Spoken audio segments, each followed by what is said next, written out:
fall away. Who is this unfortunate? Someone Christ, King of the Jews. Oh, so this is Jesus Christ. I am really quite surprised you look so small. Not a king at all. We all know that you are news, but are you king? King of the Jews! That's what you say. What do you mean by that? That is not an answer.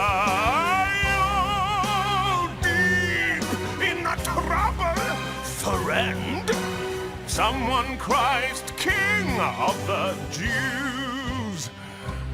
How can someone in your state be so cool about his fate? An amazing thing.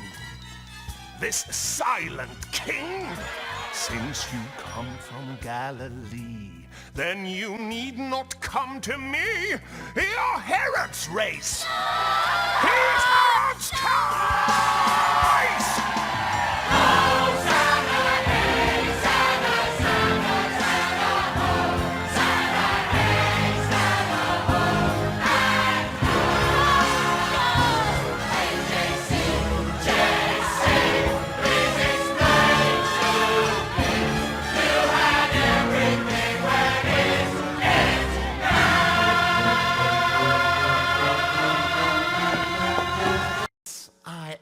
Overjoyed to meet you face to face.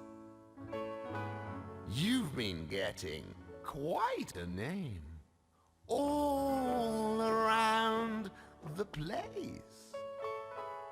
Healing cripples, raising from the dead. And now I understand you're God. At least that's what you've said.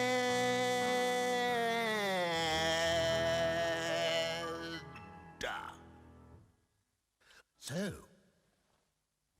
you are the Christ, you're the great Jesus Christ. Prove to me that you're divine. Change my water into wine. That's all you need do, and I'll know it's all true. Come on, King of the Jews. Jesus, you just won't believe the hit you made round here. You are all we talk about, the wonder of the year. Oh, what a pity if it's all a lie. Still, I'm sure that you can rock the cynics if you try. So you are the Christ, you're the great Jesus Christ. Prove to me that you're no fool. Walk across my swimming pool. If you do that for me, then I'll let you go free. Come on, King of the Jews.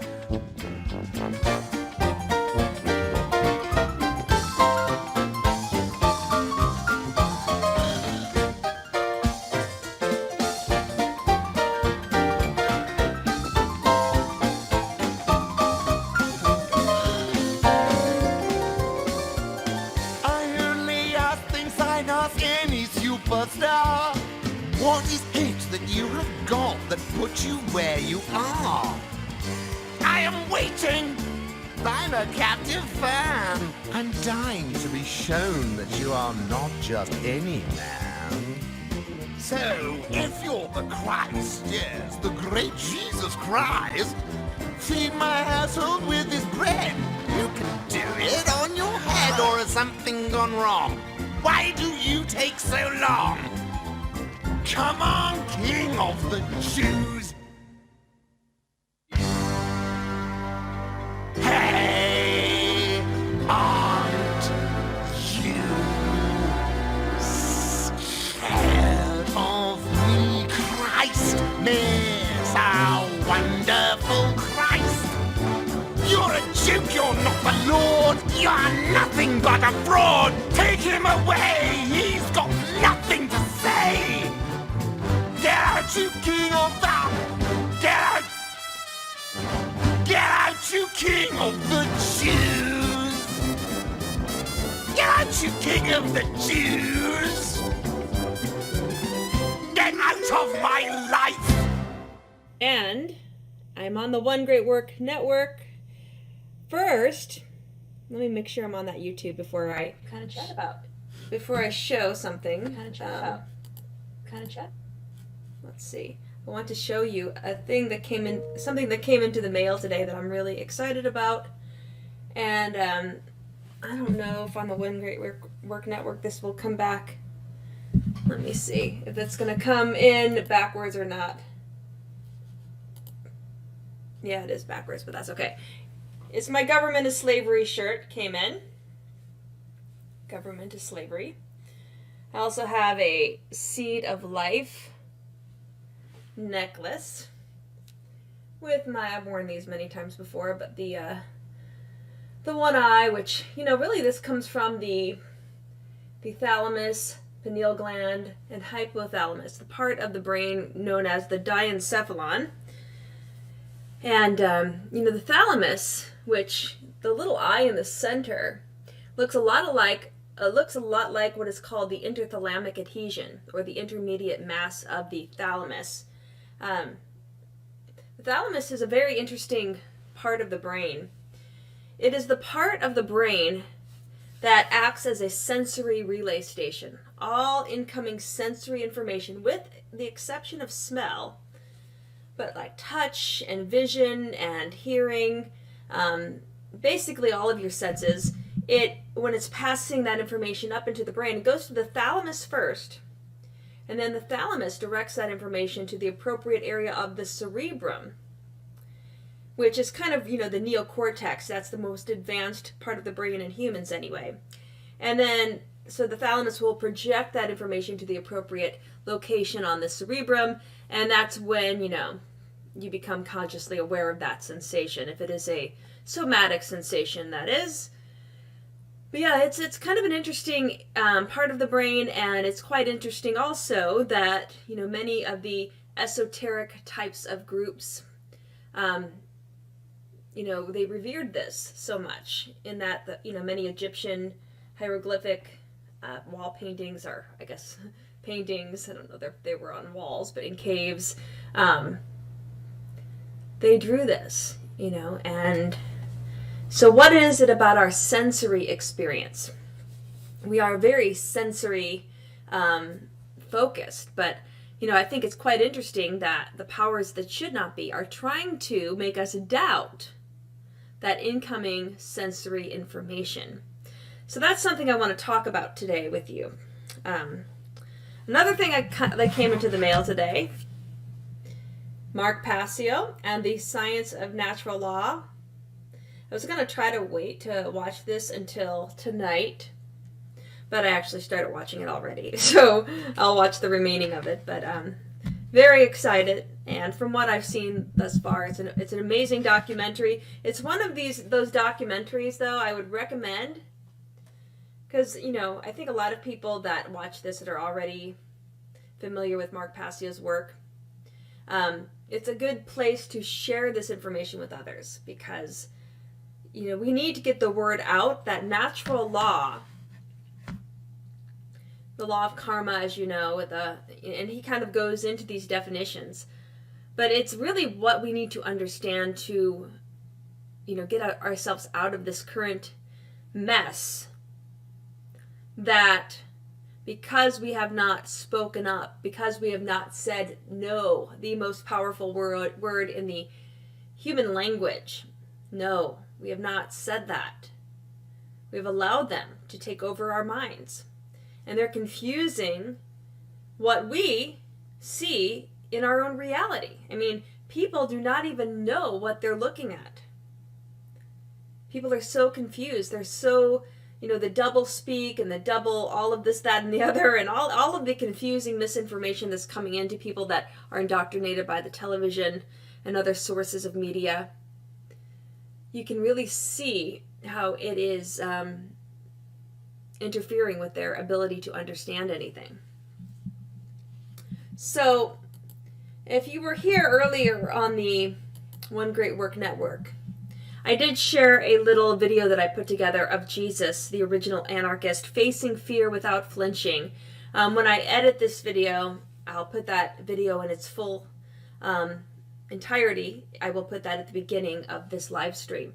So always come back, if you want to see more information. Watch the edited version of the video as well that I put on my YouTube channel. While I still have it.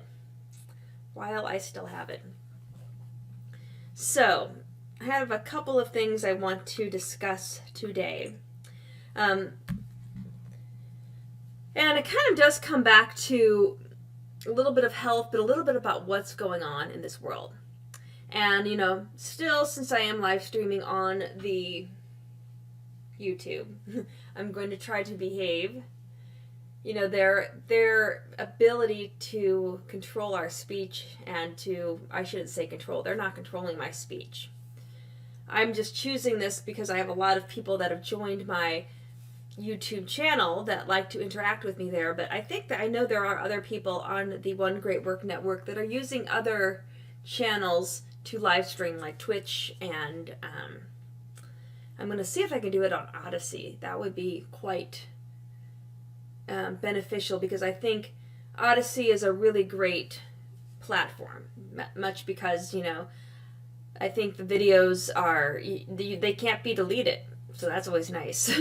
That's nice that they can't manipulate what people see, because we can't make decisions unless we can see all points of view, and these powers that should not be are trying to silence certain points of view. Certain words, certain phrases are deemed, just gotta cut it out, right?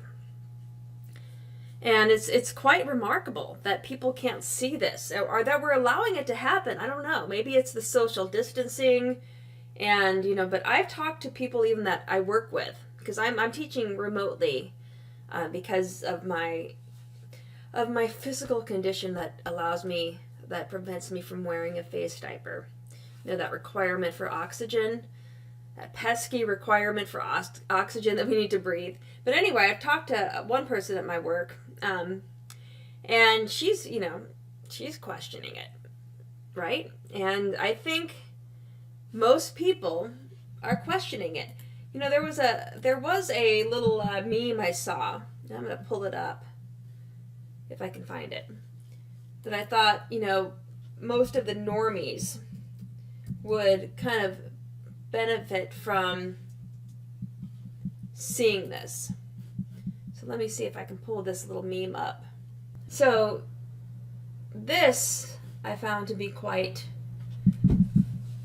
interesting. It was a Facebook friend that's not necessarily into everything that I embrace, but I was happy to see this on her Facebook page. Even if you're not conspiracy minded, something in your soul has to be telling you something isn't right with any of this. And if you notice that you're feeling that way, that in your soul something's not right, and you remain silent, you are part of the problem. You are part of what is continuing to allow this farce of a joke, a storyline that they're trying to sell to us to continue. And, we are powerful. We have to kind of stop this, right? But that wasn't the only thing I wanted to share with you today. So I wrote down some notes. When people, talk about this injection, and I don't know, maybe injection is the new word they're going to ban, I don't know. But when the discussion of the injection comes up, I will share why I choose not to have these injections. And it's really quite simple. I had made a decision a long time ago that I was no longer going to allow myself to be manipulated by confusing and dangerous things, and I was going to only align with nature and truth and morality. Life was much more virtuous and more fulfilling when I, realized that this is what I want to do. This is what I will align with. Because there's really, when you have principles, and this was what I consider to be a very important principle, just aligning with truth and nature. And then I found Mark Passio's work, and, it all came together with, the science of natural law, which I would recommend going to his website, What on Earth is Happening, and making a donation in exchange for this beautiful documentary. You can also get it on a flash drive. So life was just much easier when I decided to go along that path. And it wasn't like an overnight thing, right? It wasn't like, oh yeah, this is what I'm going to do. It was a progression of experiences that I had to endure. But, when I was in my 20s and even my early 30s, life was very confusing. And I was, easily manipulated by the system, by people, even my own mother, my own parents. They had their wishes for me. And, it was very confusing, and I felt torn. And I just needed to kind of break away from all of it and just sit with myself and look at what is in front of me and what is truth. And there were certain things that came quite easy to me. Like I, in grade school, high school, I always loved animals. And, I begged my parents for a dog when I was very young. I drew pictures of dogs. I always wanted to have a lot of dogs. I drew I would tell my mom when I grew up I was going to have 5 dogs, and, that's what I wanted my life to be, just all about animals. I even wanted to be a veterinarian. I've shared the story in the past why I decided not to be a veterinarian. I had a kind of interesting experience in junior high when I had to do a report asking, a report on a job that you were hoping to go into, and when I found out what veterinarians really had to do, I was like, no, thank you. I'll pass. But yeah, so I loved animals, so it was very easy for me to decide not to participate in hurting them. And, that expressed itself in a variety of ways, like not eating animals and buying cruelty-free products, and, even in college, skipping out on animal torture experiments that they wanted me to do, right? I couldn't do these things. And it was really, I would say animal rights was a very strong, motivator that helped me realize just what morality and truth was. And I don't know if my dog has to go to the bathroom. I have a 15-year-old dog, and sometimes when he has to go, it's like sudden. It's like he's like, I can't stop holding it. Buddy, Willard, you okay? You need to go potty? Okay, I might have to take him out, so sorry about that, folks. Yeah, I have a 15-year-old dog, bless his little soul, but he's gotten to that point where when he has to go, he will just go. And just to share a story with you, I was teaching a couple of weeks ago, and he was laying in one of the beds behind me. And believe it or not, and I am kind of embarrassed even sharing this with you, but, I shared it with my dad. He thought it was kind of funny. But I'm teaching, and right before I teach, I go outside with my dogs, and my 4-year-old dog, I throw the ball with him so he calms down. And, I play with them, and I make sure they go out and they do their business. And Willard went out, and he didn't do anything. The 15-year-old dog's name is Willard. And, and then they all come back in, and Willard's laying behind me. And then I'm on Zoom teaching, and I'm looking, at my background in my screen. And believe it or not, he's right there in the back going poop. Right on TV, right on the Zoom call. All of my students could see him. And as soon as I saw it, I had to, get up, grab some, a little bag and pick it up. And it was just like, oh my gosh. So yeah, that's my life. That's my life right now. I see Lou is here and B Lady is here. Hi, Lou. Let's see. Lou writes, are you going to be a good girl today? I don't know. 1 minute you're on, the next minute you're gone. So Big Brother is watching you. Yeah. So today I had to leave just momentarily. It's not really me saying things, poor or upsetting. It was just because my dog had to take care of some business outside. And B Lady writes, hello, Patty. My grandson and I are volunteering 1 day a week at the local animal rescue farm. That is awesome. I would love to volunteer at a farm and really learn how to help farm animals. And sorry, I don't know if I'm getting a delivery or not. I need to get Francis down here. Anyway, I wanted to talk a little bit about the injection again. So, as I was sharing earlier, the series of events that have occurred in my life that have led me to the point of realizing that there is, one path to walk that, feels very, and it's not even a feeling thing, because I don't even want to diminish it. It's much more than that. It resonates. Leading a moral life, leading a life where you see something and you can identify what it is. If in that video, I don't know how far I went, but if you were here at the very beginning of this live stream, on the One Great Work Network, I did share that Jesus Christ video, Facing Fear Without Flinching, Jesus, the original anarchist.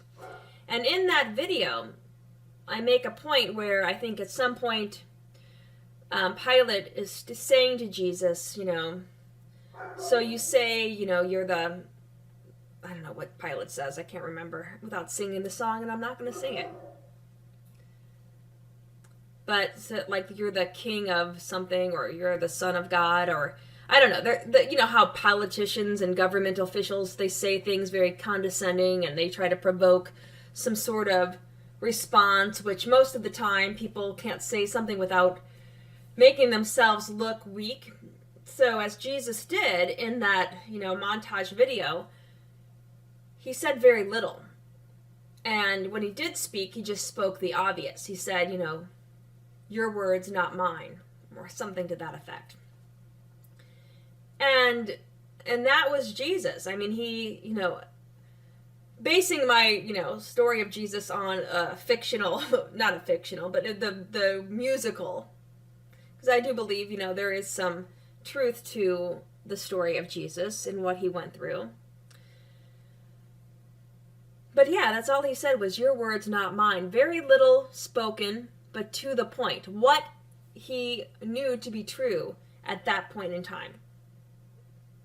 Because the powers that should not be, especially when they're trying to manipulate your actions, and they notice, you have some sort of authoritarian complex, what do they have? They actually have a new diagnosable disease called authoritarian opposition disorder.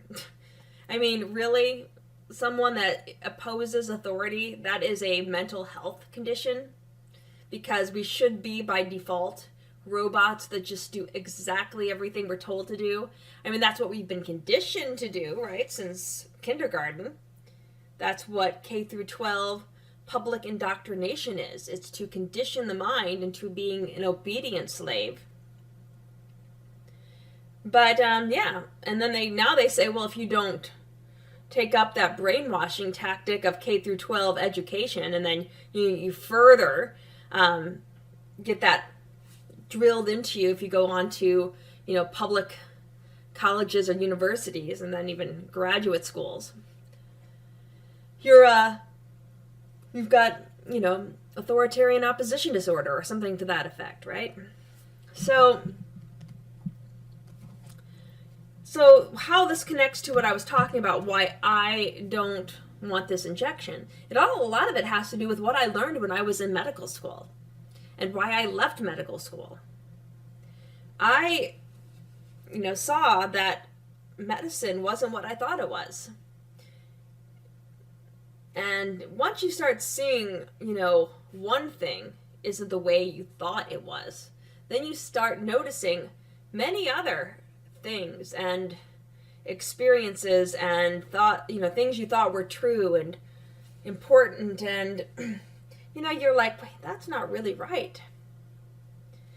And then back in the 2010 through 2016, there were a lot of really cool documentaries that I saw, and some of them kind of controversial, like Zeitgeist, and there might have been the Zeitgeist, that series. I mean, I don't like that guy's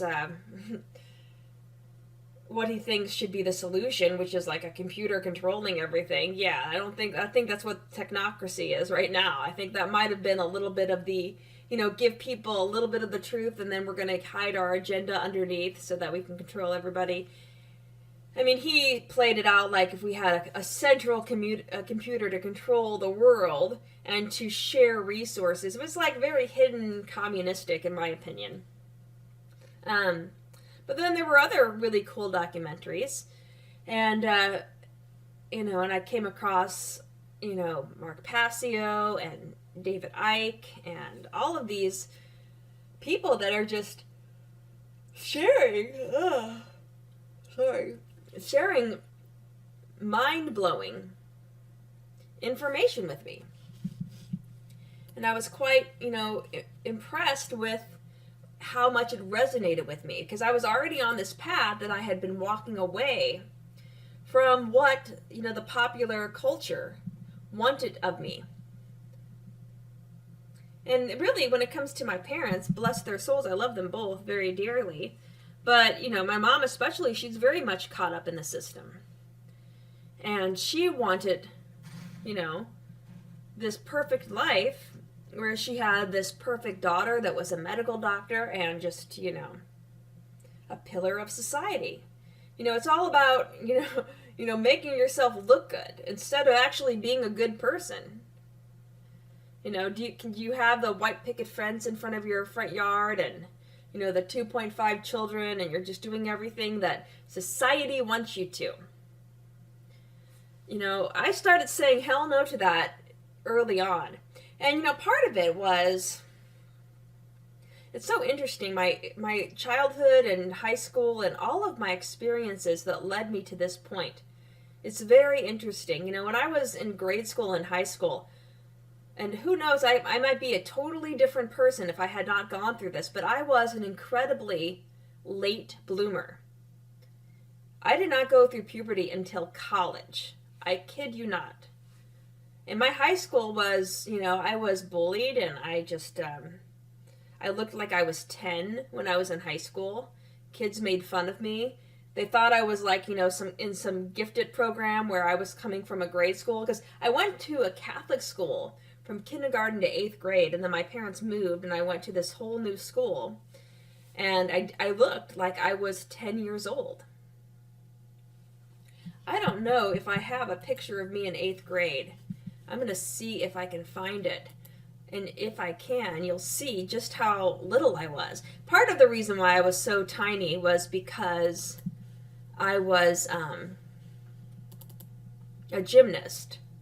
And when you're in gymnastics, you're kind of like, you're always landing on your feet. And I don't know if that stunts your growth to any extent. But I always was kind of small for my age. I don't know, I have this one picture of me in grade school, and it was like everybody is standing around me, and I'm like really, really short. I don't think I can find it. I have no idea where it is. There's one of them. You can kind of see me there. So yeah, that's me right there, okay? And, yeah, this was me in 8th grade. Oh, Francis, I swear to God, I'm so sorry, folks. I'm so sorry. He does this sometimes. But I was really tiny, and I looked much smaller than I was for my age. And that was 8th grade. That was my last year of Catholic school. This was a play that my Catholic school was putting on. And, you know, all of these girls in the front, we were all in 8th grade. And I looked like I was like 4 years younger. You know, these people are all like 13 or 14. And I looked like I was maybe 7. I don't know. I looked small. I looked young. I remember this girl right here. She and I were, I guess, kind of good friends. And we were at the mall together. And somebody in her family came up to her and she's like, "Oh, you're out babysitting today." And I'm like, "We're friends. She's not babysitting me. We're in the same grade." It was kind of, you know. Anyway, I went to a very small grade school and everybody knew each other and we were, you know, all friends and whatever. But then when I went to high school really sucked. I didn't know anybody. And people made fun of me big time. And it got to the point where I just kind of hid away, you know, after being ridiculed and made fun of. And, you know, I didn't have anybody to share my problems with. And it probably wasn't as bad as what kids have today. You know, I hear stories of kids being bullied today with social media. Holy shit, that is traumatizing, God. But, you know, I managed, and I was in gymnastics, and I just found ways to ignore the people that were making fun of me. And I just focused on gymnastics, and I focused on studying all the time. And then when I got into college, and I was going through puberty, and then for the first time in my life, you know, people started accepting me, even though I still, again, looked very young. I became very aware. You know, when you're bullied and you kind of spend a lot of time alone, which I did in high school, you become very aware and very sensitive of what people say, and you start picking up on things. And I just kind of learned to not to trust too many people, although, you know, that kind of backfired later in my life. And I don't want to go into the whole, this is not, you know, an autobiography by any means, but, you know, I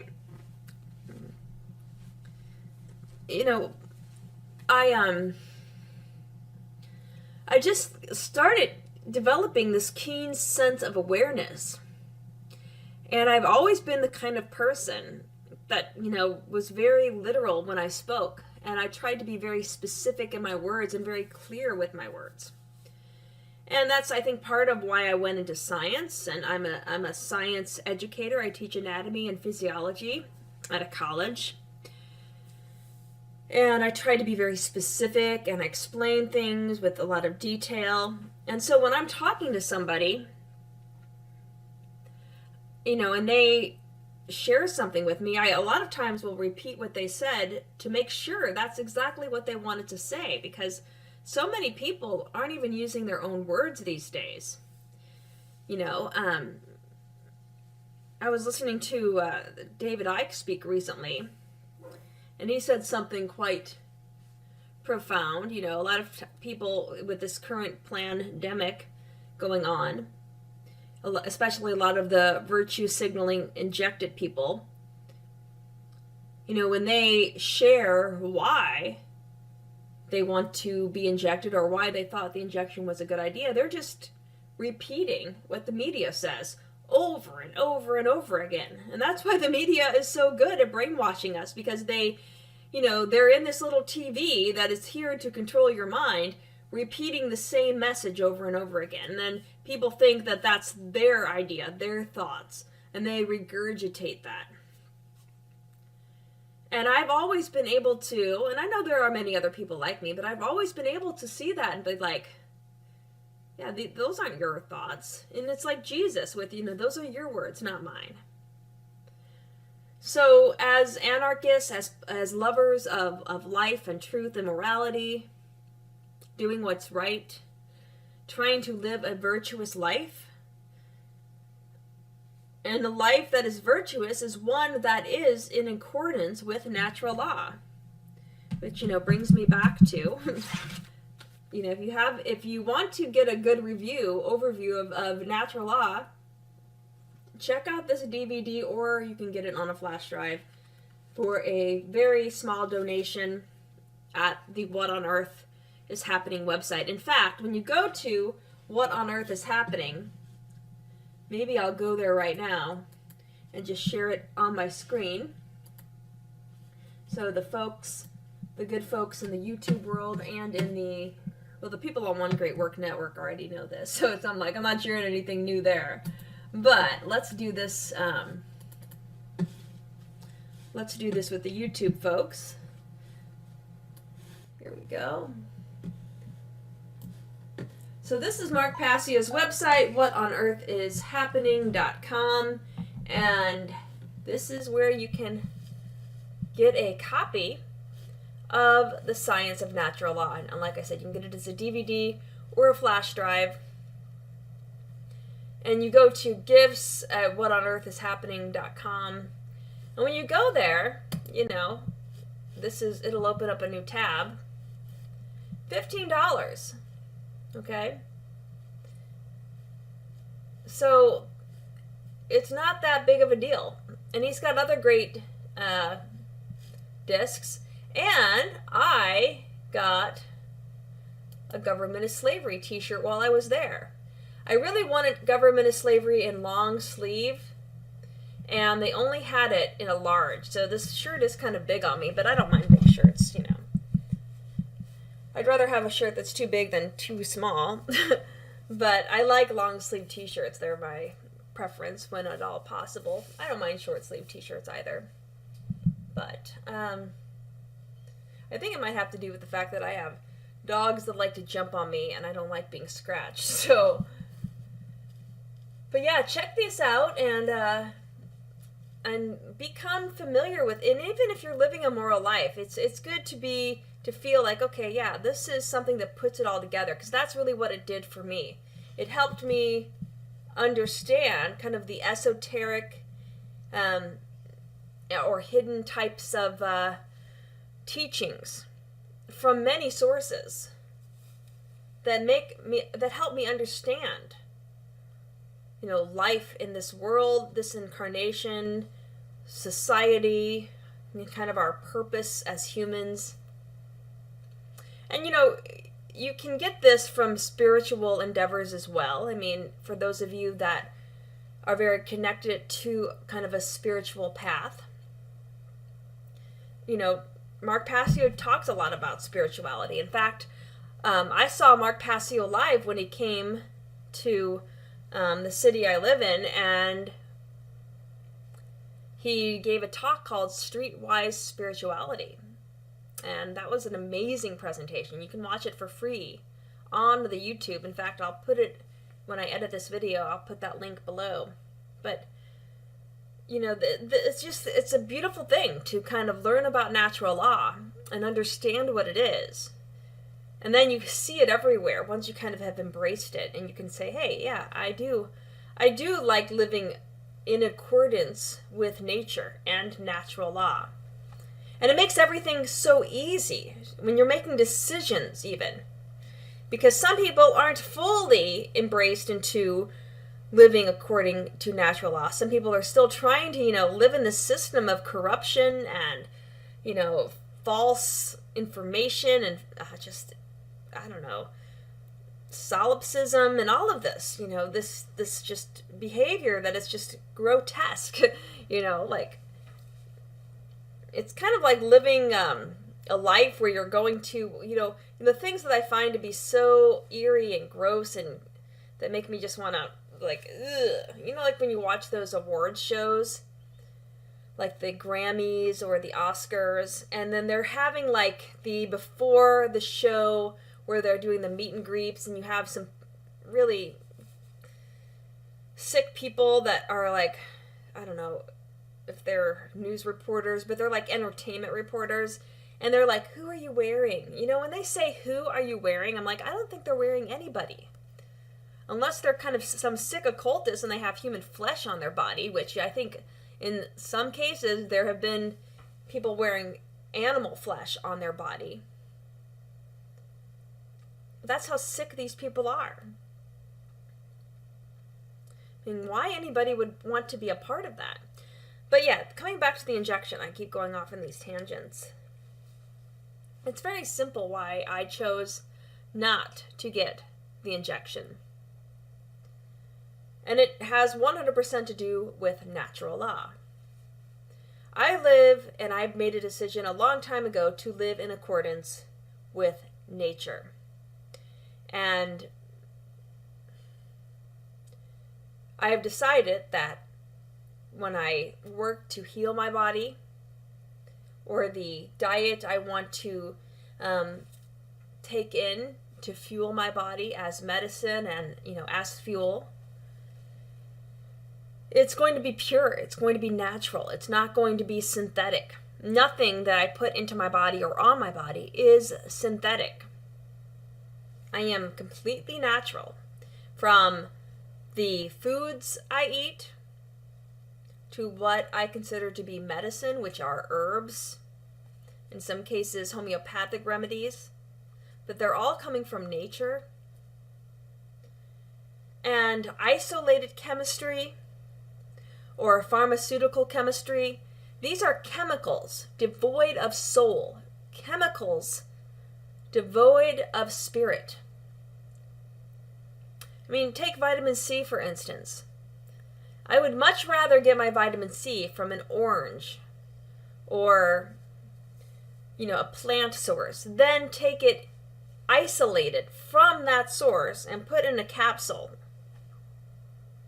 I choose to get it directly where that chemical is interacting and is in union with so much more. There is, when you're dealing with life,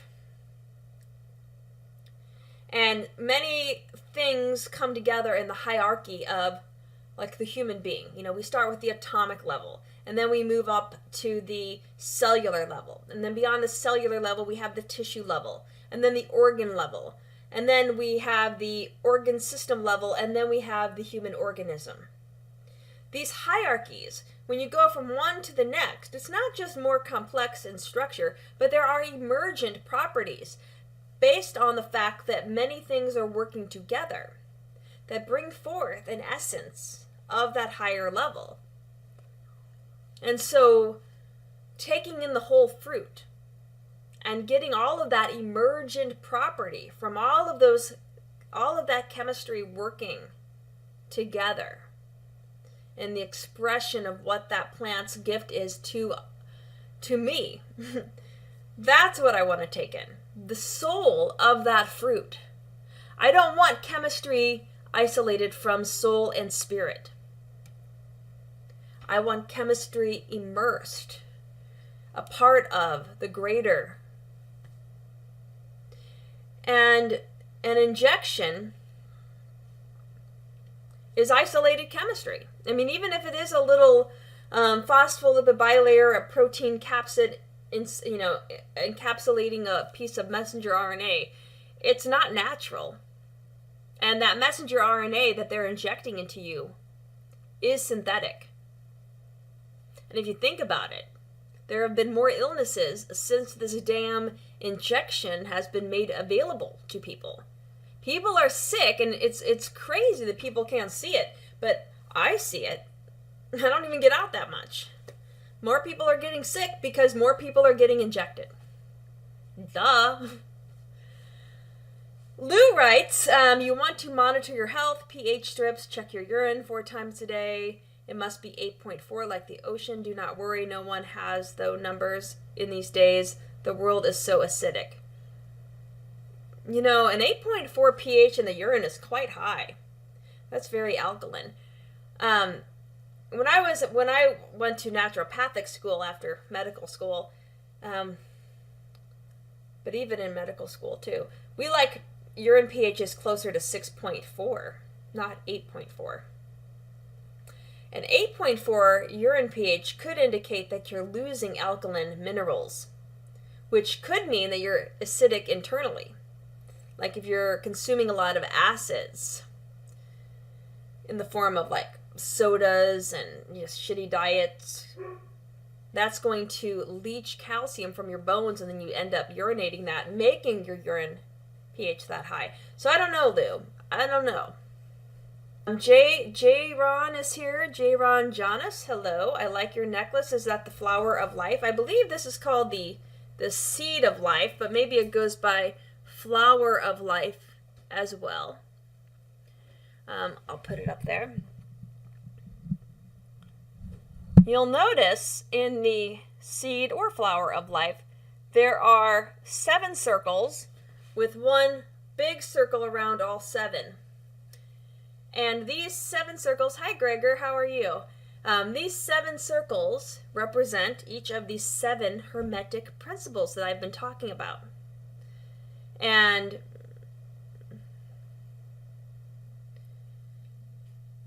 so yeah, the 7 hermetic circles, the 7 hermetic principles of the Kybalion. So Parker is here. Yes, you do not want to lose your electrolytes in your urine. You want it around 6, my friend. Yeah, Parker, I think like a 6.4 pH is usually what I recommend when I work with clients in my naturopathic work. And, you know, a lot of times I don't have my clients do urine pH or saliva pH, but, you know, if they wanted to check it, they can, you know, write that on the health questionnaire that I provide.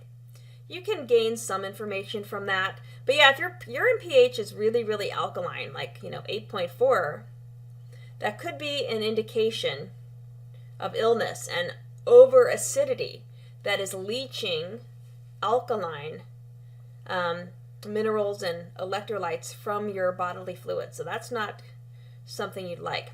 Blessings from Germany. What's on your shirt? Well, Gregor, I'm glad you asked what's on my shirt. Hopefully you can see. Government is slavery. It's a new shirt I've got in the mail just today. Government is slavery. Actually, government etymologically means mind control. Govern comes from the Latin word gubernare, meaning to control, and then ment, like mental, is the mind. So technically, the etymology of government is mind control. And they really like to control our minds with, you know, what's on the news and public indoctrination camps, which they, you know, require children to go into for 12, 13 years of their lives. And it's not because they're so virtuous and they just want to educate these young minds and help them think, you know, bigger and greater things. No. They want to have a class of humans who will be good slave workers and do what they are told. Doug is here. Hi, Doug. And thank you, Gregor. I'm glad you like my shirt. This is kind of a tagline also that Mark Passio says quite a bit. And I got this shirt when I ordered this documentary from whatonearthishappening.com, Mark Passio's website. And I got the Science of Natural Law. So I would love to have everyone watch this. I'm going to see if I can do like a watch party for this too. I don't know how to share these things online, but it would be nice if you can support Mark Passio's work. He's done so much for the world and sharing his knowledge, and I know he's really helped me understand natural law. And as I was saying earlier, understanding natural law really helps to make your life much more fulfilling, enriching, and it resonates with me. And that's what has helped me move forward in embracing, you know, natural law. Because, I mean, to one extent, it really kind of, I don't know if it isolates me per se, but a lot of times I can't really understand other people, why they do what they do.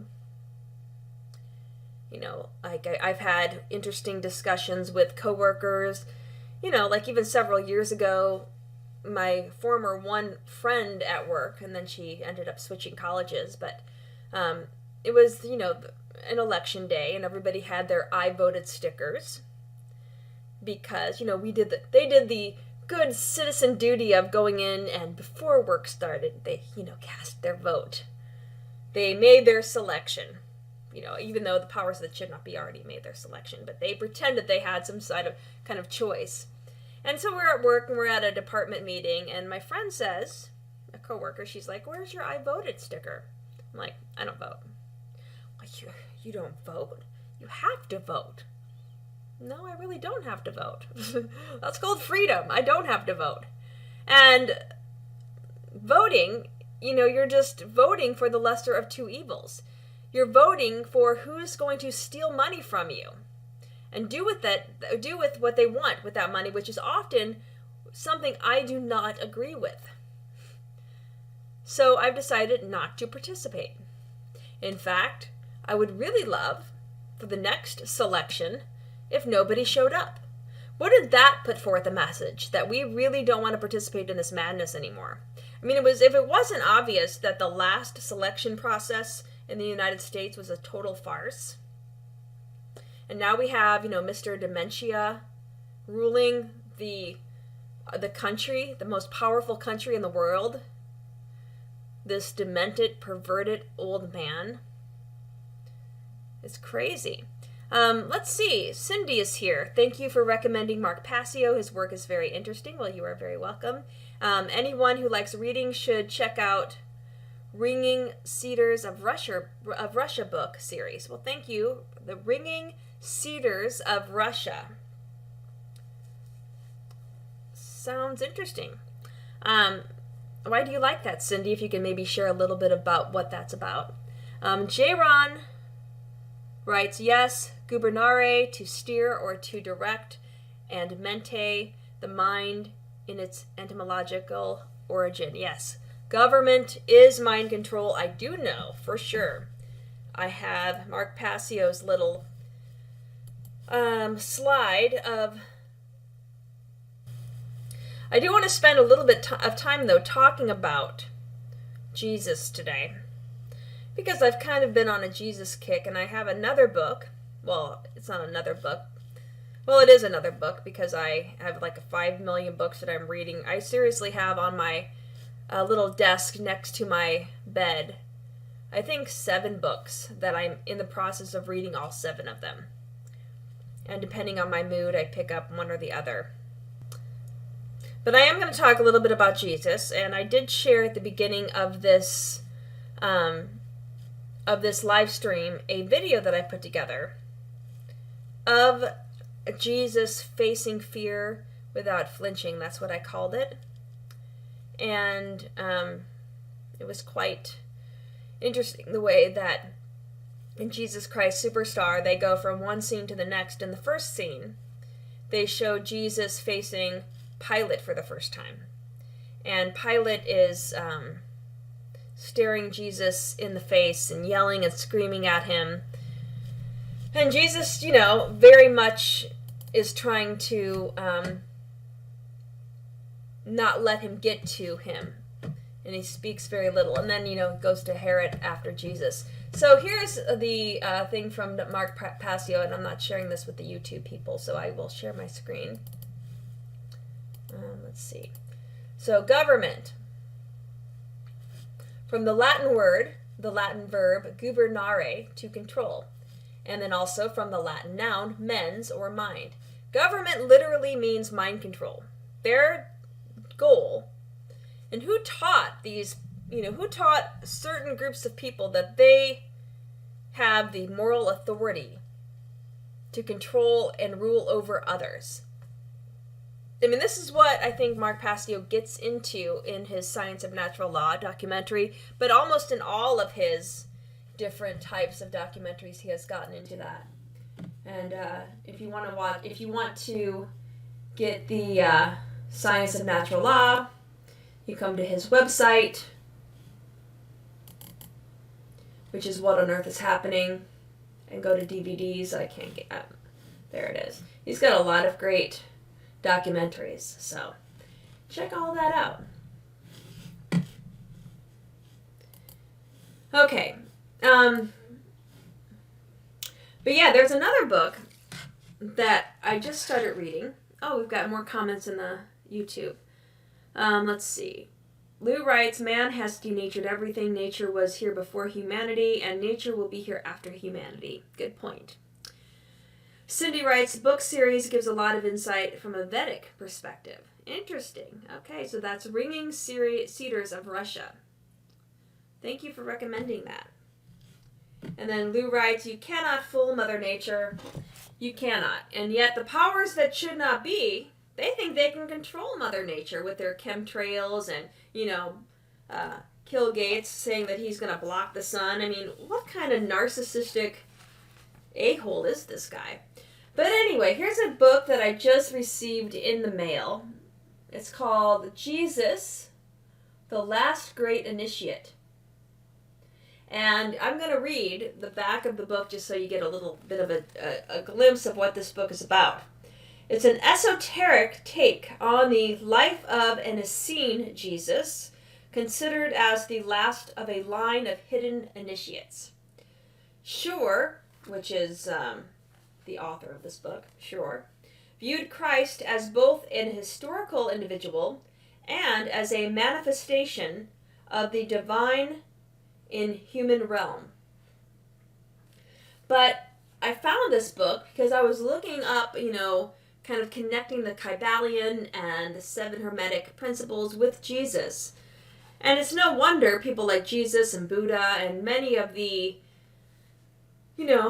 individuals that have shared important messages with humans, it's no wonder that they know the same tenets that natural law is based upon.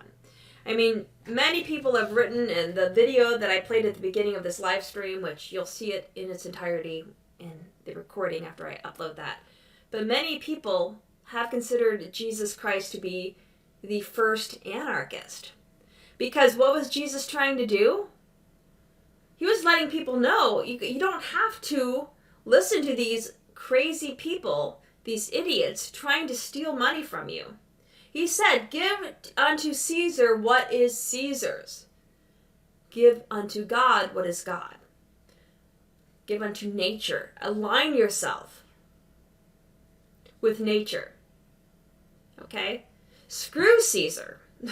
I mean, let Caesar live his life, but at the same time, we have to take some of what is in the Bible with a grain of salt, because we don't want to just let, like what they're doing now, let them try to take us over with their message of, this injection is safe and effective. This injection is safe and effective. I mean, how many times do I have to hear that it's safe and effective? If it was so safe and effective, why are the injected getting really sick?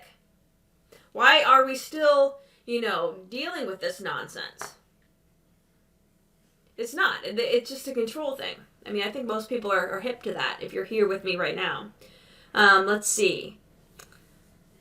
Habanero is here. Hello, Habanero. Is that Anubis in the poster with the moon phases? No, that is a wolf. It's not Anubis.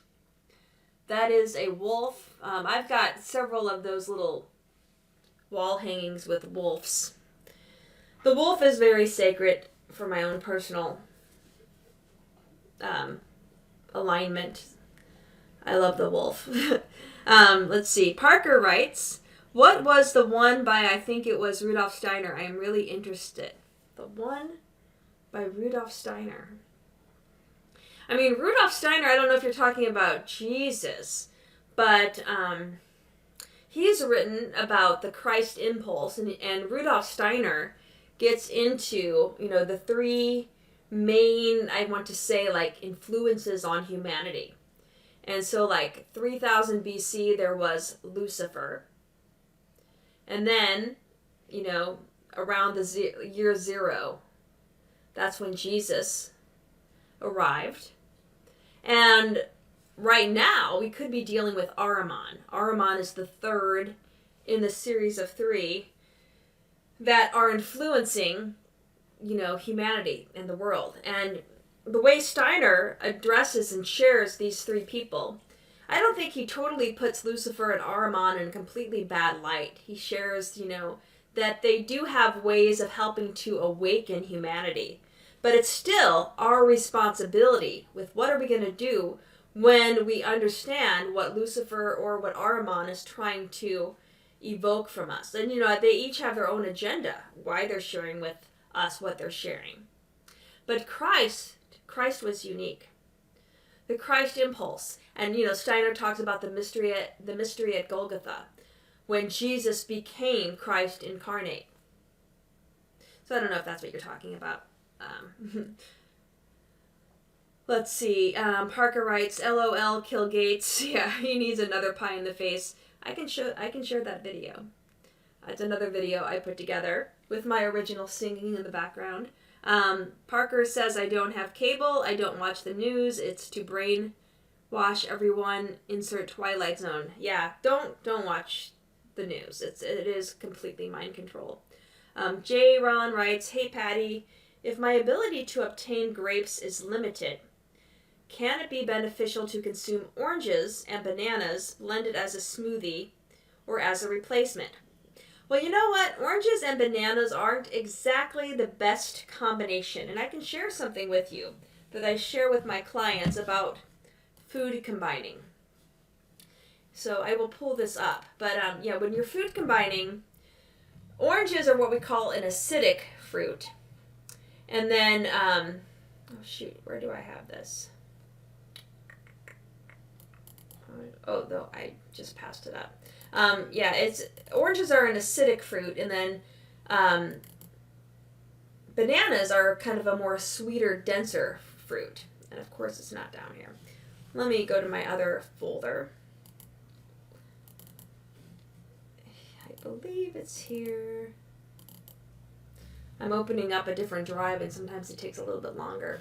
But I will share a food combining article or document that I share with my clients.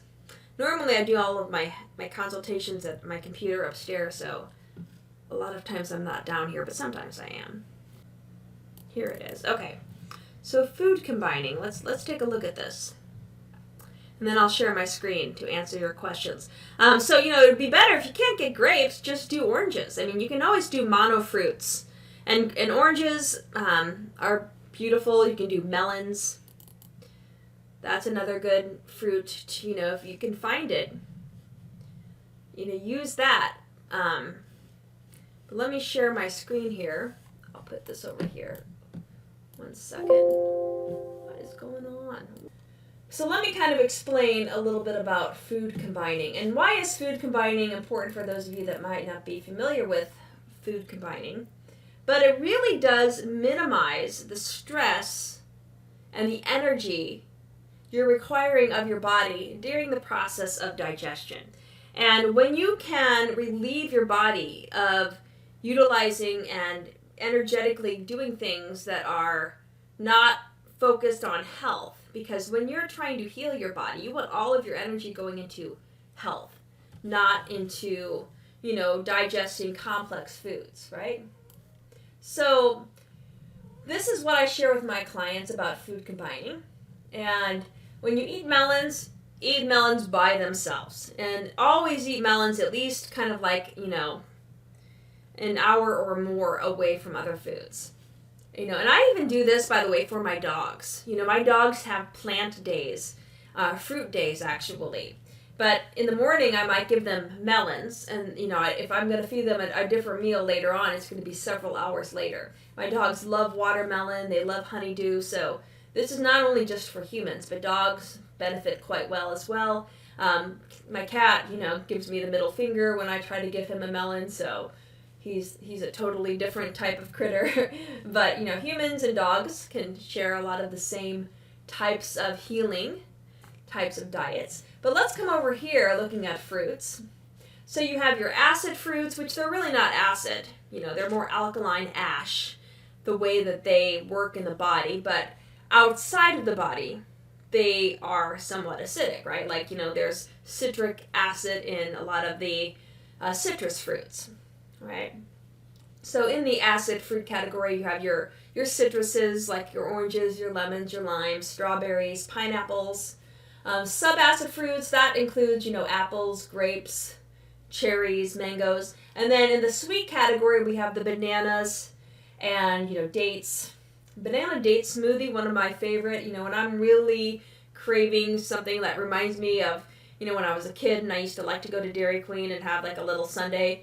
I think a banana date smoothie with frozen bananas is just, it hits the spot. It's amazing. It's so good. And, I don't eat dairy anymore. But see these arrows?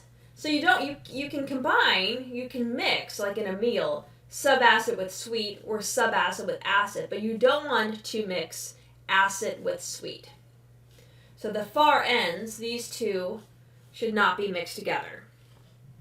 So when you said oranges with bananas, that would not be good. Mostly because, you can do it. You can probably get away with it, and some people won't even notice anything. But if you're trying to eat a diet that is going to conserve your energy, helping you detoxify more effectively, you would not want to mix acid fruits with sweet fruits. And this is for, when you're eating a lot of fruits. And then in the vegetable category, vegetables a lot of times can be mixed together. So, a lot of times when I'm making up a diet for a client, and I can just kind of show you some of my dietary recommendations when I share this with my clients.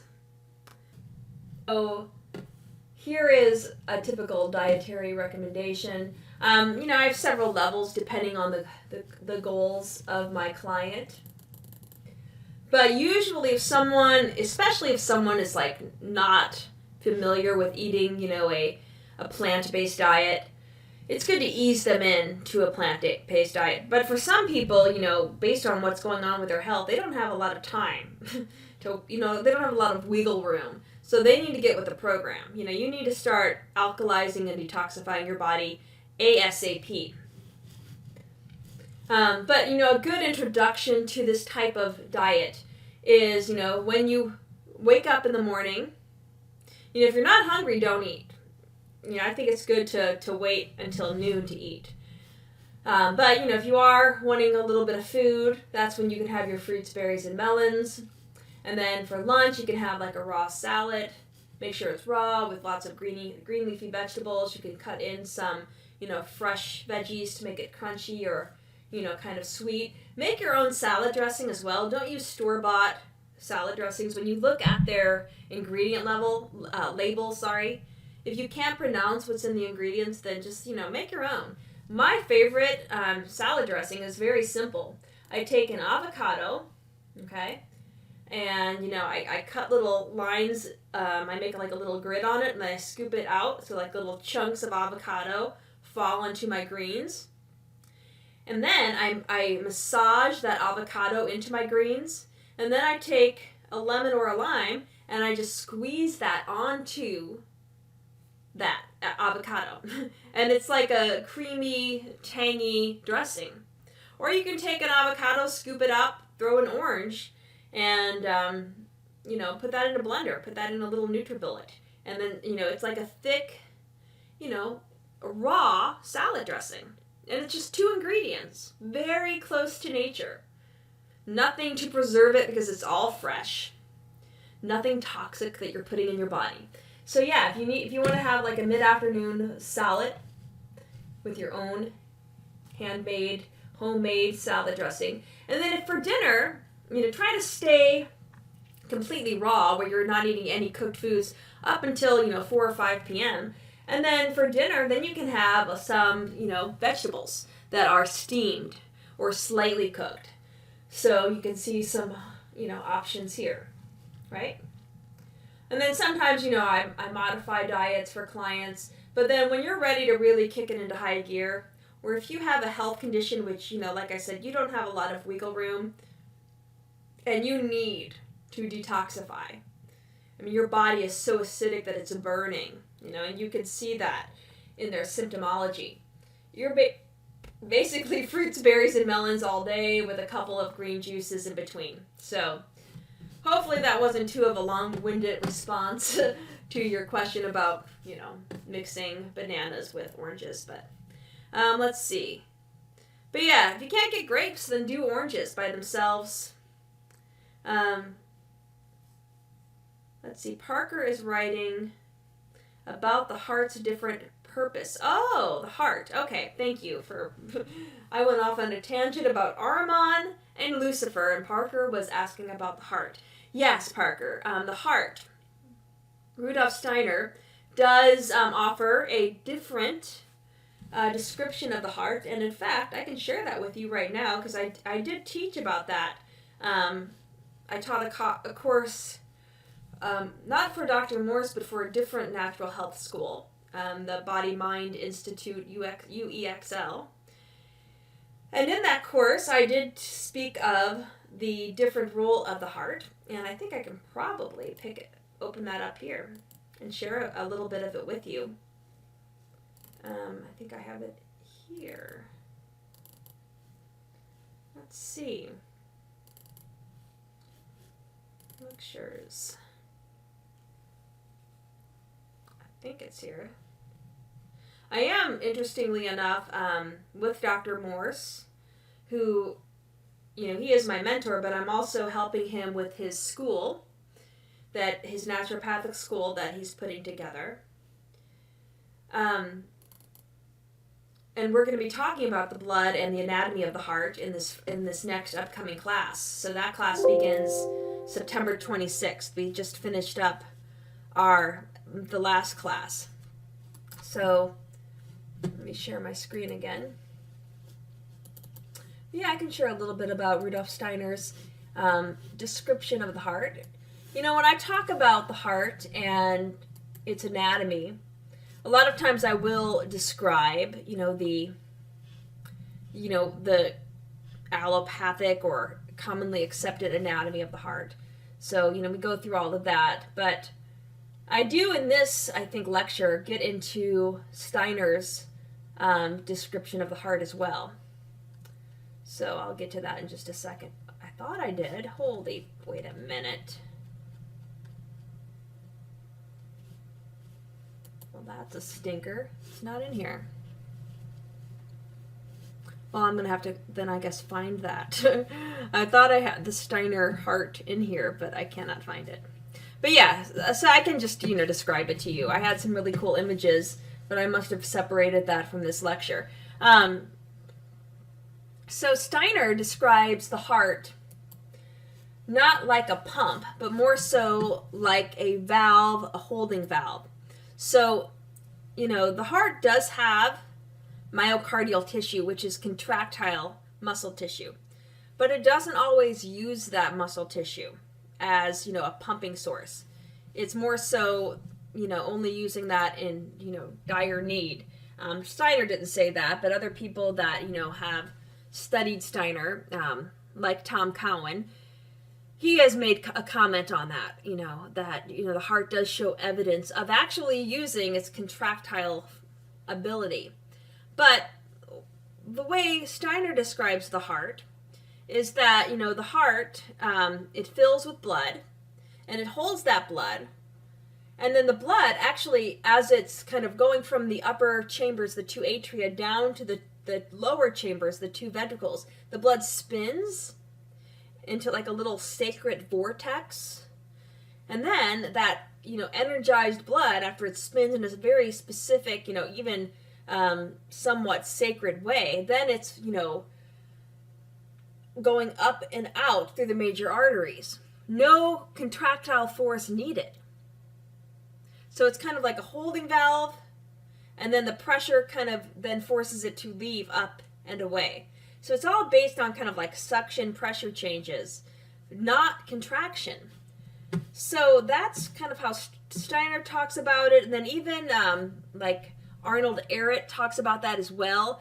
including, you know, the role of the lungs. So the lungs kind of creating that breathing mechanism, creating the pumping action that kind of helps with that sucking movement to get the blood up and away from the ventricles, the lower chambers. So it is, so what we're taught in regular medical schools and, you know, even the classes I teach at the traditional college, none of that is taught. The sacred understanding of the heart. But more than that, you know, even Steiner comments on this. The heart, energetically, is very powerful. I mean, it has its own nervous system embedded within its tissue. You know, the cardiac conduction system, beginning with the natural pacemaker, the SA node, which is this interesting group of cells that just spontaneously, you know, produce energy, spontaneously depolarize and activate and share that energy throughout the body. And that's why you can take little electrodes when somebody's getting an ECG or an EKG, an electrocardiogram, and you can measure the electrical activity of the heart. It's a very energetic organ. It's a source of power. This is what Jesus taught. Jesus came into a human form, incarnating on the planet Earth to teach the power of the heart. And yes, it makes sense that it's love, but it's more powerful than that. It's a power that humanity has been conditioned to believe they do not possess. And the powers that should not be are still working very hard so that we do not know we have that power. So, yeah, I'm reading this book, Jesus, the Last Great Initiate. It's about Jesus as an Essene, Jesus as a teacher of the Kybalion and the 7 Hermetic principles. You know, Jesus, powerful dude. He was basically telling people, you know, like at the temple. He's like, get the hell out of the temple. This is a sacred place. And, you know, what are people doing in the temple? They're selling, there's prostitutes, there's all of this just total immoral and gross and just disgusting behavior, low energy behavior that humans are filthing up the sacred temple. And you can even think of the temple as your body, as your mind. Get that filth out of there. Be pure. And when you're pure, you can connect more with the truth of your heart. It's all here.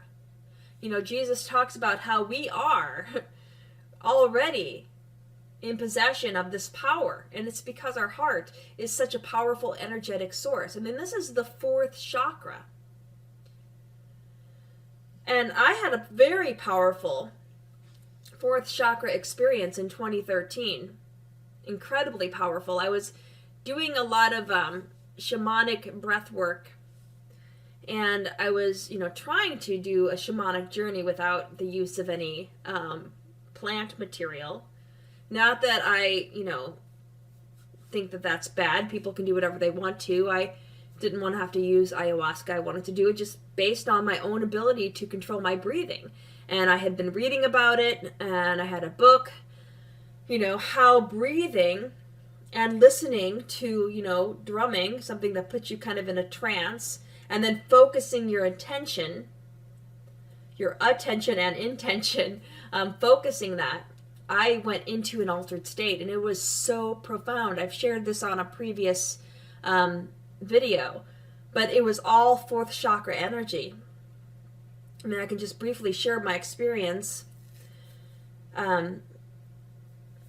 You know, I'm listening to this drumming, and I just had this drumming on repeat. It was like an hour long. I don't know how many hours I was listening to it, but it was just pure drumming. And some people, like when you do go to these shamanic breathwork groups, which I used to go to one, they had drummers in the area, and sometimes I know, like even in places where they do even the plant medicine, they have people drumming and doing other types of repetitive sounds that they make. But I was just listening to it on, a recording of the shamanic drumming. And I had to come up with what I wanted to have happen in this journey that I was about to go on. And my goal was very simple. I didn't want to make it too complicated. I just wanted to know, who is my power animal? And so I'm listening to the drumming, and I'm focusing on another part of this was focusing on breathing through your chest, because that's how you activate the power within your fourth chakra. So I imagine that I'm breathing in and out of my heart. And I notice all of the energy is going in and out of my heart, and that's where my focus is. And I'm just saying, I want to meet my power animal. And that's where my focus was for more than an hour. And then like that, I am face to face. Well, I did go through a little path, because you have to go into the lower world, and, I did all of that stuff. But then I'm face to face with my dog that had passed away 2 years earlier. She was half German Shepherd, half wolf. And she was my guardian. She was my best friend, and I love her. And I was incredibly heartbroken when she passed away. I mean, she was 14, and she could have been older than that. I adopted her when I thought she was maybe 1, but she could have been 2 or 3. Who knows? But her passing was just really hard on me. And she was the first person I saw when I went into this altered state, and she was staring right at me, and I felt pure love take over me. And it was amazing. And then her image shifted, and then I saw this wolf,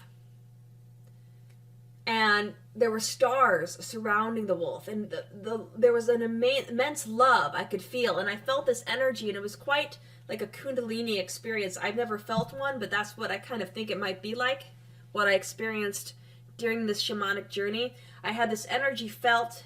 It began in my sacral plexus, or in like the sacral chakra, and it was kind of an orgasmic feeling, and it came up into my abdomen, and then when it came to my chest, where I had been focusing all of my energy, this energy just gushed like a geyser out of my heart, and I felt my back arching as all of this love was just being expressed from my heart.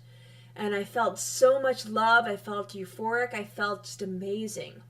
And all the while, in front of me, this beautiful wolf. And that's part of the reason why I have so many wolf images throughout my home. But yeah, that was my wolf shamanic journey experience, and that's the energy I think we need to tap into right now. Let's see. J-Ron is saying, I would really like to sign up for your consultation. I've been doing pretty well with crypto investments. Do you accept Bitcoin or crypto as payment? Yes, I do actually. If you go to the One Great Work Network, I do have a little place where you can send me cryptocurrencies. I don't think it's on my website, but you can just email me. When I do the edited version of this recording, my email address is there, but it's Patty Lager, PATTYLAGERND @gmail.com. That's my kind of naturopathic consultation email. But yeah, feel free if you want to send me some crypto. I'm down with that. Let's see. KC Lady is here. Hello, and she's excited for the next class. I am too. It's going to be a lot of fun. We're going to talk about the blood composition, look a little bit at levels of various things in the blood, and then I'll get a little bit of into heart anatomy. And then if I have time, I want to get more into the heart, but that might have to be a total separate class, because cardiac physiology is quite intense. It takes me a long time to get through that with my students at the regular college. And for my naturopathic students, I want to teach them all of that, plus all of the esoteric stuff about the heart. What Arnold Ehret and Rudolf Steiner, their insight into the heart being not a pump. getting into even some of the more esoteric teachings of water and how it moves through the body as part of our blood plasma. You know, when you think about it, the heart pumping through miles and miles of blood vessels, you know, and our heart is about the size of a fist. It's not really practical to think that this little muscle, the size of a fist, can pump through tiny little tubes blood that far. It's kind of ridiculous, really. And so not only do we have to look at a different view of the heart, but also how fluids move through blood vessels. And, you know, fluid in a living, energetic system, like a human being, like an animal, like a dog, a cat, even the xylem and phloem in the tubes of a plant. These tubular structures are alive and they're energized.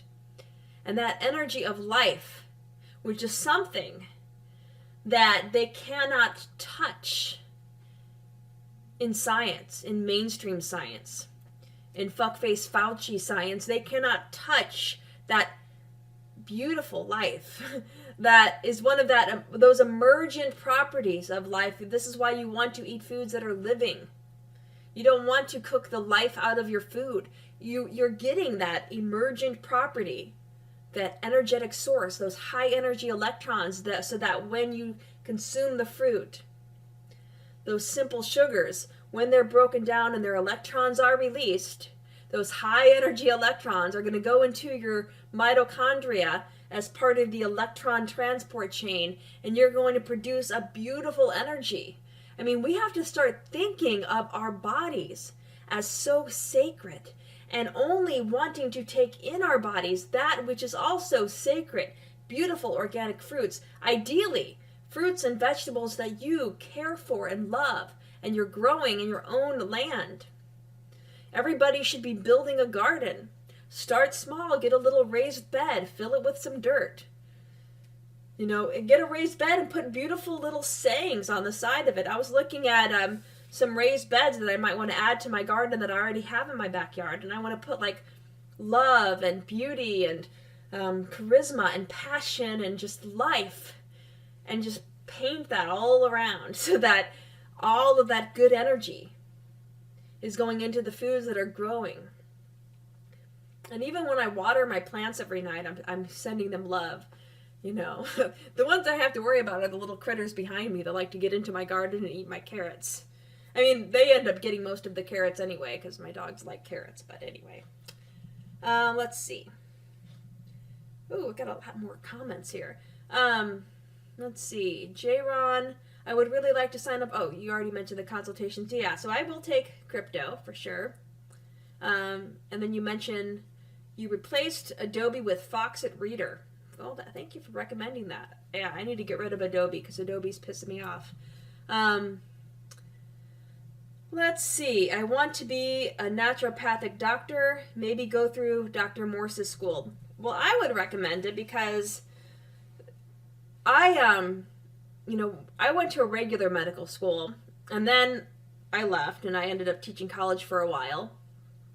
And then I was thinking about going to a naturopathic school like, Bastyr or Southwest, but they have been taken over by allopathic medicine. They really have. I mean, I just recently, because I'm on their mailing lists, the American Association of Naturopathic Physicians, the ones that are licensed and controlled by the powers that should not be, Rockefeller Medicine, the same people that are responsible for putting all of the naturopaths and the herbalists out of business.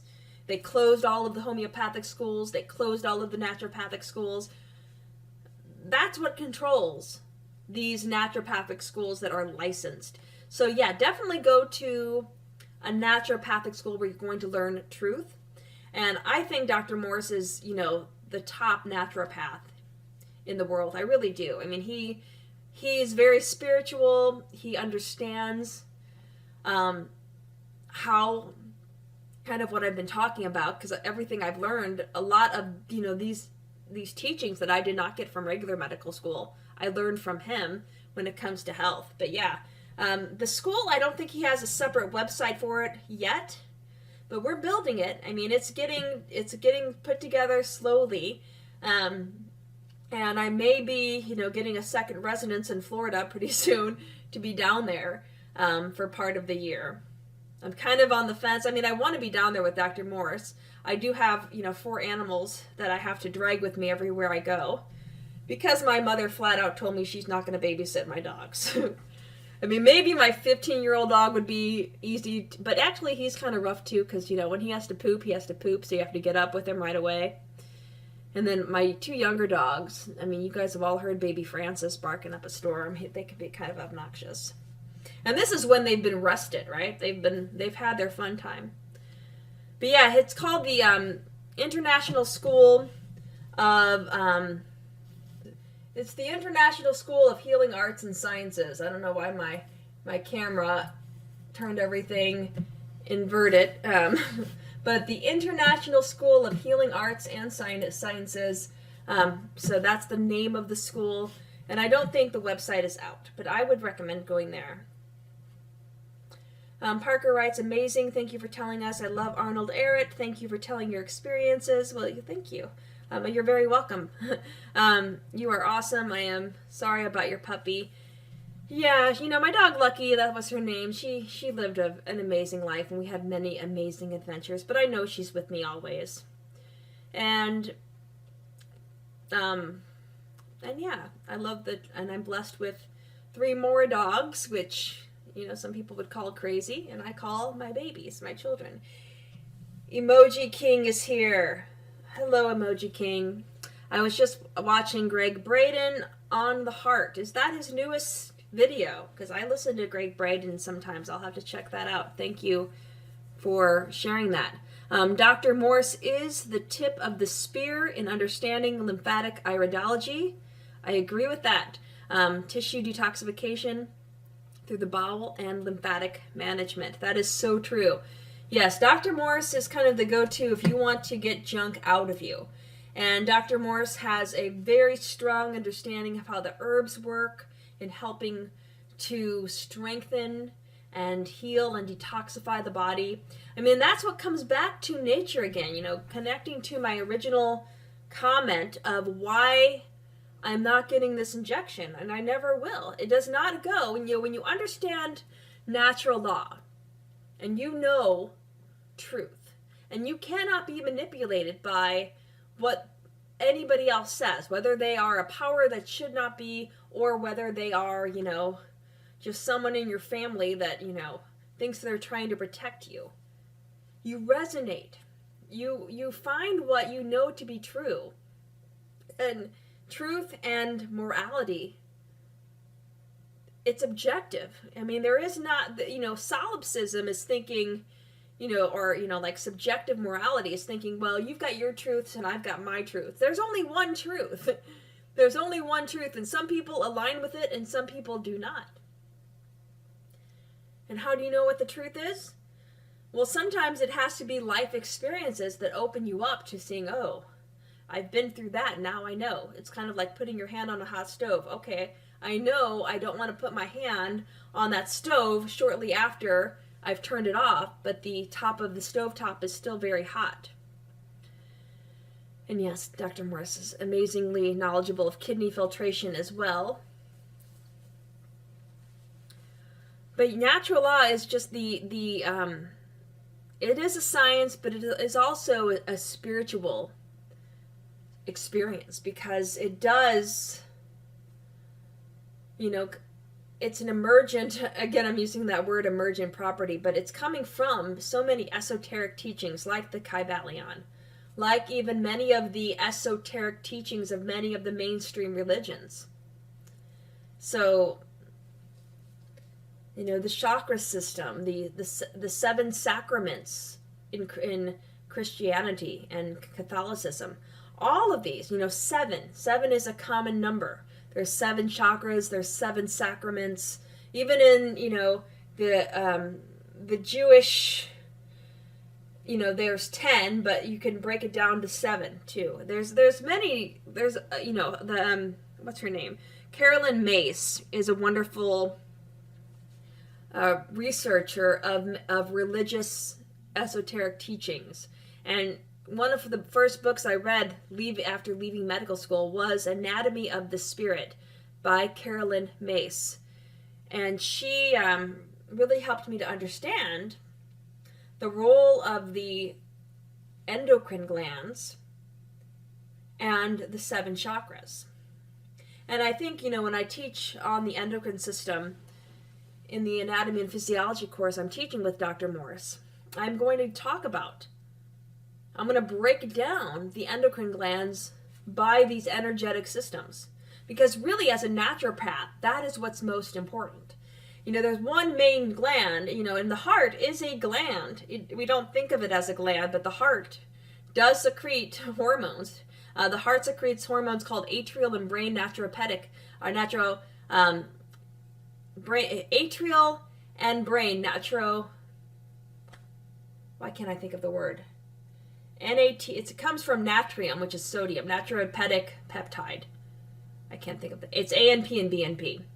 I'm drawing a brain fart. Atrial and brain natriuretic. But I will write down the name of the hormones that the heart secretes. Atrial and brain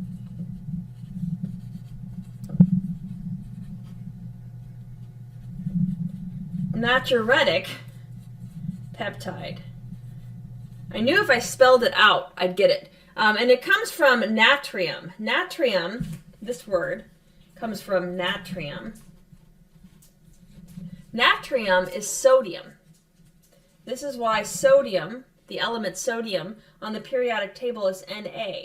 So atrial and brain natriuretic peptide, these hormones influence sodium levels in our blood. And the heart releases this hormone. So the heart is an endocrine or a hormone producing gland. And therefore it is one of the major energetic systems. And like I said, it has a very strong ability. Does he have to pee? My dog. Willard, are you doing okay? Do you have to go potty again? He made a Tootsie Roll last time, but now he might need to make a tinkle. Alright, so maybe I'll kind of guide us out with the video again. I'll be back in a bit, but I think he has to tinkle. My 15-year-old dog, like I said. He is, when he has to go, he has to go. He can't really hold it like he used to. But yeah, I just put that together because it shows, Jesus being a total aligned anarchist. Focused on just one thing. Sharing that power of the heart with humanity. To know that we are sovereign beings. We do not need to get, any type of, we don't have to be told what to do. That's really what it kind of comes down to. We can make our own decisions. We're in control, right? We're the ones that we create. And so, yeah, coming back to even this necklace and the 7 hermetic principles, I was kind of talking about this earlier, and I forgot to follow up. But this is the seed of life. I've seen it called the flower of life as another name. But when you look at this, there are 7 circles, 6 on the outside, 1 in the middle, and then around the whole thing, that's the 8th circle. And, when we look at these 7 hermetic principles, and I've gone over those many times. I've shared those in previous podcasts, or previous live streams, my bad. The 7 hermetic principles, but I'll pull them up really quick. And then I'll share what that 8th principle is. By the way, here it is again, the flower of life. Let me share my screen. There's cute little Jesus. I don't like in this movie they throw him around a lot. It makes me kind of sad. But yeah, the seed of life. So there are 8 circles that you see here. So like 1, 2, 3, 4, 5, 6, 7 in the middle, and then 8 around the whole thing. The seed of life. And what does a seed do? It becomes, like a tree or a plant. Each of these circles is a principle. It's a principle. The 7 Hermetic principles. And I will share those with you right now. These are the 7 Hermetic principles. The universal is mental. Everything begins as a thought. The law are the principle of correspondence, vibration, polarity, rhythm, cause and effect, and then gender. And then there is one more principle, and that's what the seed of life is really trying to portray. I might just have to tell you what it is. The 8th principle is the principle of care, or the generative principle. Generation, to generate, to create. And that's what humans are here to do, to create. We are powerful. We should not be diminished, like the powers that should not be want to diminish us to nothing more than a slave, to nothing more than a worker for their evil doings. They want us to just be slaves so that they can, enjoy the beauties of this planet. Meanwhile, we're stuck into these little technocratic cities and, stuck doing their evil bidding so that they don't have to karmically pay for anything. Let me just kind of see in the YouTube. I can't find that slide, so maybe next time. Obviously, when I'm making the video of this, I'll put the slide up there. But in the YouTube, with the few minutes we have left, Emoji King writes, stand your ground, stand together, no injection, no Guillain-Barré syndrome. I'm not getting it. Good for you, Emoji King. And amazing how as herbs align with the endocrine system. Yeah, many of these herbs, they each have their own beautiful way in which they can strengthen, detoxify. You've got like good liver herbs, kidney herbs, heart herbs. I was just learning a little bit about hawthorn and how beneficial it is for strengthening the heart. Lou Gehrig writes, Mother Nature is my teacher. I just have to listen. She gives me what I need, not what I want, and she gives me what I can handle. When I understand the lesson she teaches, she gives me another lesson. That is so beautiful. Quite beautiful, and I think that is, that is kind of a beautiful thing to kind of, wrap up with, as I still am trying to find that damn slide. But, I shared with you all what the 8th principle was, the generative principle. Lots of great stuff, though, you'll learn from Mark Passio. You'll notice I use a lot of his slides in my in these videos that I put together. So, like for instance, I think he had one on moral relativism. I see the slide and then it just escapes me later on down the road. Yeah, he's got lots of great information that he shares with everyone. But thank you all for joining me today. Maybe this is a good slide to kind of finish up on. Comparing man's law with natural law. We'll just look at that really quick, and then we'll have to wrap it up because I know someone has a live stream right after me. But natural law versus man's law. This is the law you want to be in alignment with. This is the law Jesus was sharing with the world when he took upon a human body and came to this planet. Jesus was the original anarchist. Man's law are changing, they're controlling, and they're not really conducive to helping humans reach what we're meant to reach. All right, so I need to wrap it up here. Thank you all for joining me, and I will see you all next week. Have a wonderful week, and stay truthful. And stay powerful and focus on freedom.